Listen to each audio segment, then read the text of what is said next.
Spill it, girl. Hi and welcome to Spill It Girl, a recap of the Bachelor Canada. Okay, everything is very tense in the house this week, and it's because everyone hates Brittany. I know, it's weird how all of the girls come together about their hatred towards her. Hatred can bring people together in a weird way. It really can. Megan was on a super confident streak because she got a rose last week, but Brittany has taken her off that horse quickly, and apparently, allegedly, Brittany told Megan that, you know, she's never gonna marry Chris, that all the girls are just nice to her because they feel sorry for her. Yes, yeah, and that really, really affected Megan to the point that I think she sabotaged herself because of it. I think so too. Yeah. And first group date, so it was like this Dominican Republic dancing thing, but Brittany was taking it as a competition, which is what Brittany does all the time, and she was doing it great, but she was giving this like creepy look to Chris the whole time, which she thought was sexy, but he thought was terrifying. Oh, man, she looked like she was gonna rip his head off. Yeah. It was terrifying. It was really scary. Afterwards, over drinks, Megan is very visibly upset, and she finally confronts Brittany and is like, you know what you said last night? Went off on her. Yeah, and then, dun, dun, dun, Brittany leaves the building. Brittany is gone. Brittany She's gets up. gone. Enough. I thought it was like a dramatic move she was doing, and everyone's gonna be like, "Oh, don't leave," and she's gonna turn around and come back. But no, she's gone. No, she's gone. So there's a one-on-one date, and your favorite, Michaela, gets it. She sure does, and it's quite the chillax date. Yeah. They just kind of hang out. They walk around. They roll cigars, which was kind of weird. And then she got a rose. Of course she got a so rose. She's she in opened good up place. to him.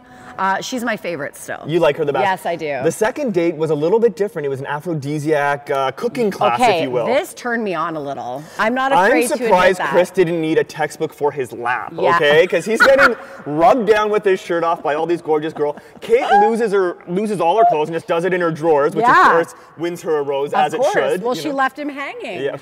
In some ways, yeah. So at the end, the rose ceremony is about to happen, and all the girls are together, and guess who's drunk again? Oh, Kate. Oh, just comes in like a tornado. I realize kind of looks like Kate Middleton, like Princess Kate. You're the only one who thinks this. No, nobody else agrees. My favorite part is Chris is like, you know what, like, this is her second warning. Strike two, as they say in baseball. Yeah. It's like, you're really intense. Yes. And then she says, which is my favorite part of the whole episode, she's like, ask any of my friends. Kate's the most chill girl ever. I'm like, and then she starts laying back on the couch, and she's all like, I'm chill, see? And I'm like, no, you're just drunk. You're just drunk, and that's not the way it is. Yeah. All right, so rose ceremony. The first 3 roses go to my favorite girls, Jessie, Stacy, and Lindsay. Last rose goes to? Kate, who we just talked about. No. Drunk Kate? Last rose goes to Katie. Oh, Kate's the short hair. Oh, we have to be careful. Shoot. Sorry, Kate and Katie. Oh.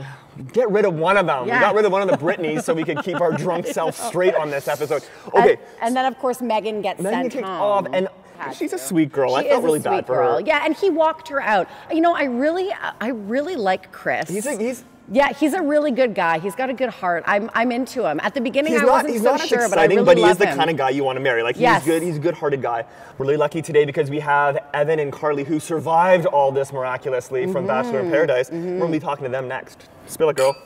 I'm really lucky today because I have Carly and Evan from Bachelor in Paradise, a couple that actually has survived the franchise. What do you think the secret is that you guys have made it and so many Bachelor couples haven't? Oh my gosh. Well, we really love each other. That's true. It got us through it.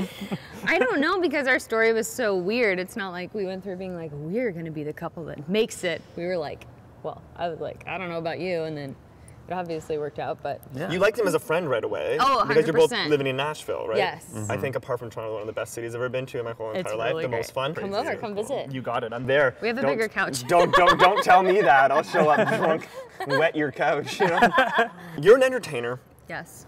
And then you're an erectile dysfunctional specialist. Well, those aren't my words. Those are the Bachelor's words. Oh, really? So what do you do then? No, it's kind of. Oh, it's what you do. You're not a specialist in it because I got questions. Because I thought you were a doctor before. You're not a doctor. I'm not a doctor. So here I am hoping for a Viagra subscription to have a real weekend getaway, if you will. I can hook you up though. Oh, you got? Okay, I know beautiful. doctors. Do guys come up to you when they find out what you do and give you a lot of like really personal information? Oh my God. Well, what's crazy is I get DMs from girls being like, my husband, my boyfriend, can you please help? Like, what can you do? Because sometimes, like, if I have too much to drink, like, my penis knows one trick, and that's play dead, you know? And, like, even though I'm excited, it's like it's not doing anything. Is that the same thing as an erectile dysfunction, or is that just, like, you've had too much drink? That's ED. I mean, it's not. When I get up in the morning, it's hammer time, so I don't know if, like, it's not chronic ED, it's just situational. This is a really weird back and forth right now. I kind of feel like he should be wearing a white coat, and I should be sitting on a desk. Let's go back to The Bachelor. Okay, this week, you guys saw Bachelor Canada. What are your impressions of Chris? Really like Chris. He's super normal. He's so normal that, like, at first my impression was that, like, he's kind of boring to be having a TV show. No offense to him, he isn't, like, he's not really bad, he's not mean, he's not really funny. But the more you watch it, you're all like, this is the kind of guy girls really want to marry because he's just normal and he's kind and he's considerate and he's got, like, you know, tall and handsome, and he makes girls feel really good about themselves, and he's got that going for him. What's interesting is, like, he gives no pressure. He's, like, super chill, cool. But the girls put so much on themselves, and they're like, I'm out of here, I can't handle this heat. And that was the same thing with Brittany. Just a little bit of some daggers flying. I'm out. I love that dance scene. I like when anyone thinks they're sexier than they are. I find that to be, like, just to me, I live for that. Like, when someone's acting like, I'm like, you think you're really sexy and we're all laughing at you, and this is the best. He's so uncomfortable. I don't, like, even on the next date, like, when girls are being, like, sexual towards him, he, like, giggles. So I think that made him so uncomfortable when she was just like, you know, that I think he likes things on his terms. I feel like in a way, like, he's the kind of guy that, like, if he wanted something, he would probably initiate it. I don't think he's not in public. Yeah, and I don't think it's a scene at all. It's not a PDA thing. He doesn't like that. What advice would you give the girls, Carly, they're coming down to the wire right now. Right.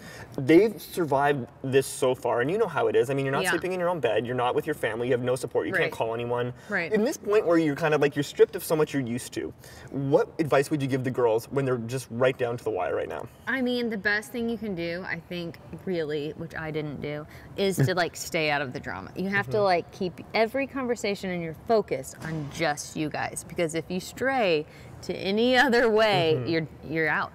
You got to would you recommend keeping a close friendship with the other girls? I mean, I did, and I have the closest friends ever now from the show. Like, 2 of my bridesmaids were from the show. That's amazing. Yeah. It's really great what I like about the show is that, like, the girls are, for the most part, the girls are competing against each other, but they have this, like, sisterhood, like, I don't know if that's the right word, but it's like this friendship and this bond they have with each other that, like, they're all in a group chat, from what I understand. They're all buds still. I think it varies too on how much you like the guy. Like, I was starting to like him, but I wasn't at the place of being like, I'm so in love with him. What am I gonna do without him? So, like, one of my friends would be like, oh my gosh, we just made out, and I'd be like, good job. Go girl, yeah, get yours. Yeah. Exactly. And I think if I had really been like, oh my gosh, I like him so much, I'd be like, oh my God, I hate you, you know? So I think maybe that carries some weight as well. That's amazing. Well, thanks for being on here. You guys are the best. Cheers. What a nice couple. Cheers to you guys. Congratulations on everything. Thank you. Thank you. Spill it, girl.